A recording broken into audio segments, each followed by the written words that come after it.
In this video, we are looking at the Enneagram Type 3 and the Enneagram Type 6. The Type 3s are sometimes known as the achiever, maybe the performer, maybe the chameleon, and we have our Type 6s who you might have referred to as the loyalist, the troubleshooter, the skeptic, maybe even the guardian. And while there are some key differences, and we're going to get into those today in this video, there are some overlap, there are some similarities. And one of the reasons for doing this video is that this year, especially in my own personal experience working with clients and teams and workshops, this has been one of those matchups that have come up time and time again and adding some confusion to, am I this or am I this? And so I thought I'll be able to send this video to those workshop attendees, and then hopefully it gives you some additional clarity and insight into which type might end up being your dominant Enneagram type. At the end of the day, the thing that makes a 3 a 3 and a 6 a 6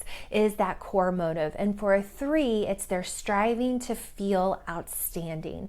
Having a successful image, looking successful is really important to the Type 3. Avoiding failure, avoiding especially looking like a failure is something that they will motivate them to kind of run away from certain things. That's what they're running away from at the end of the day. Now, our Type 6s are striving to feel safe and secure.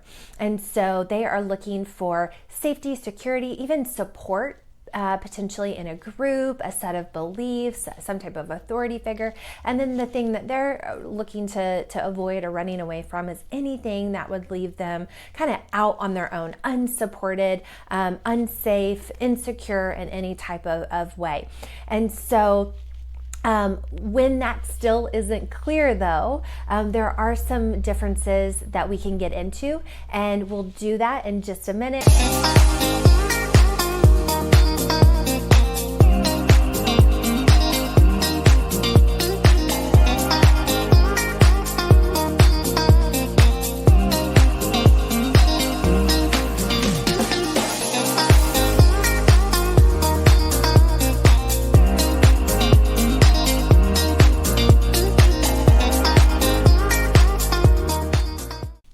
All right, so we talked about at the end of the day, the thing that makes a 3 a 3, a 6 a 6 is that core motive. And when that still isn't clear, here are a few key differences that might help you narrow it down. The one thing I do want to share first in this specific case is you may be familiar with subtypes, Enneagram subtypes, which really is just the different flavors of a particular type. It can sound confusing at first if you're new to it, although I love it because it just goes deeper. And yes, it's complex, which I think is a reflection of the complexity that we are as humans. But there is one flavor of a 3 that can sometimes look like a 6. Their nickname is security. It's the self-preservation 3.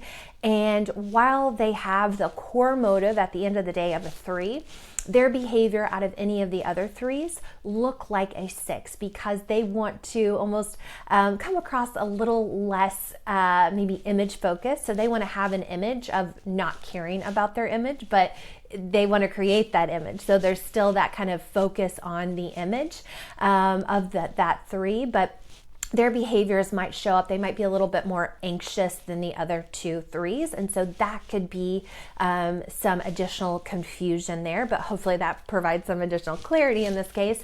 But a couple things to consider when you are looking to narrow it down is the question, reflecting on the question, do you enjoy getting to the result more or the planning of how you're going to get to the result?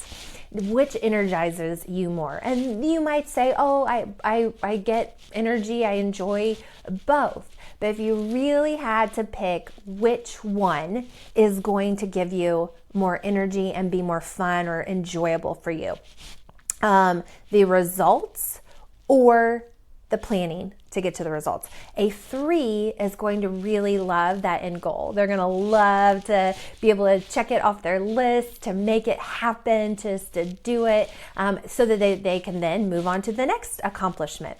Whereas a 6, especially being in that planning head center, is going to enjoy the planning, the thinking, the analyzing of the process to get to that result. So that is a great thing to reflect on. Which one do you prefer and get more energy from?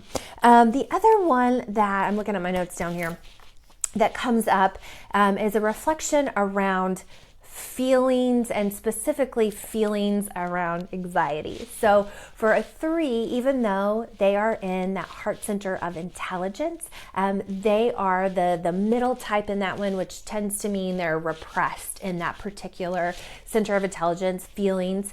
And so it's not that they don't have feelings, it's just because they are so focused on the goal, that result, they tend to push feelings, both of themselves and of others, to the side, sometimes with the intention of coming back to them. It doesn't always happen later when there's more time, but they will kind of just push them to the side and not allow themselves to feel those feelings. Whereas a 6 is going to have more intense feelings, specifically around worry and anxiety. And this one, all 3 subtypes, all 3 flavors of the 6 will experience this despite how they might be presenting on the outside. But they're going to have a little bit more and be a little bit more emotionally and feelings intense, because they're also allowing their minds to kind of think and worry, and what if this happens? What if that happens? So that could also be a helpful clue. And being honest with yourself. How do you really handle feelings, specifically when it comes to worry and anxiety?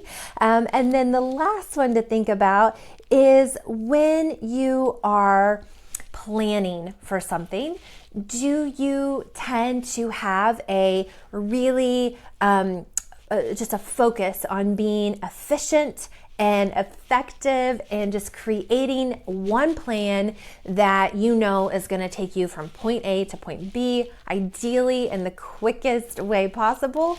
Or do you like to come up with a couple different plans? You just don't know what might happen. You don't know what you might need. Something might block the road of one of the paths. And so your ideal planning strategy is to develop multiple pathways to achieve that result or get to that goal. Our type 3s, you probably already guessed, are going to tend to be more focused on that one singular path. Let's get there efficiently, effectively, quickly, ideally. So again, we can move on to the next result, achieve the next goal. Whereas the 6 tends to plan for worst case scenarios, has a lot of contingency plans sometimes. And so they're thinking, well, I could do this or we could do this. And neither one is better or worse or good or bad. I think there's, in this particular case especially, there is a place for both of those things, both of those type of planning methods to be used. But that will hopefully offer some additional clues. If you happen to already know you are a 3 or a 6, I would love to hear from you in the comments as to what helped you decide which type you were. Narrow it down. And then if you have additional questions or got any ahas from this video that helped you clarify, I would also love to hear from you in the comments.